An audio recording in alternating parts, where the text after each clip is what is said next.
Selamat pagi Bapak, Ibu, teman-teman, rekan-rekan, dan dokter pada hadirin semuanya.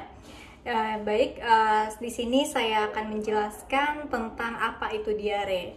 Pada hari ini saya akan memaparkan materi tentang diare. Nah, seperti yang kita tahu, diare itu adalah kondisi umum yang dialami banyak orang. Tapi banyak orang menganggap sepele dari diare ini ya teman-teman. Nah, jadi di sini saya akan membahas apa aja sih penyebab dari diare ini, kemudian gejalanya bagaimana, lalu cara penanganannya. Nah, kalau untuk penyebab dari diare ini biasanya itu karena terinfeksi. Biasanya itu karena infeksi dari virus atau parasit, kemudian atau juga bakteri ya, seperti bakteri E. coli yang kita dapatkan mungkin dari makanan yang tidak bersih. Kemudian dari pencucian tangan yang nggak bersih, mungkin sebelum makan kita nggak cuci tangan dulu, maka kita dapat terinfeksi bakteri tersebut. Lalu dari pengonsumsi obat-obatan ya, seperti contohnya pengobatan antibiotik yang kita konsumsi dan memiliki efek samping seperti diare, itu efek sampingnya.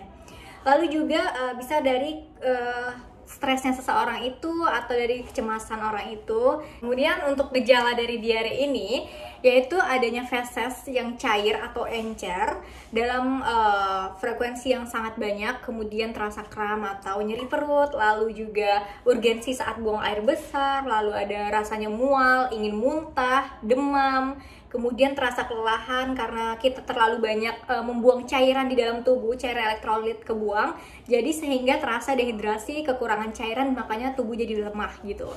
Kemudian kalau untuk diagnosisnya, itu biasanya dokter akan menanyakan bagaimana cara apa sih penyebab dari awal ya, sejak kapan diare ini, itu biasa disebut dengan anamnesis. Lalu dokter juga akan melakukan pemeriksaan fisik, pemeriksaan penunjang seperti pemeriksaan laboratorium dan lain-lain.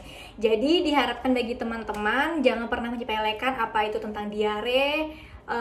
Semisalnya ada anggota keluarga yang mengalami diare atau frekuensi buang air besar dalam jumlah yang banyak dan feses cair encer, teman-teman disarankan untuk mengonsumsi seperti minuman ya Oralit ya.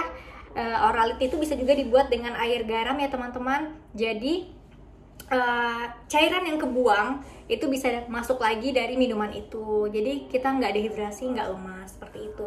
Nah, dari dokter, ibu, bapak, rekan-rekan dan teman-teman sekalian, ada yang ditanyakan?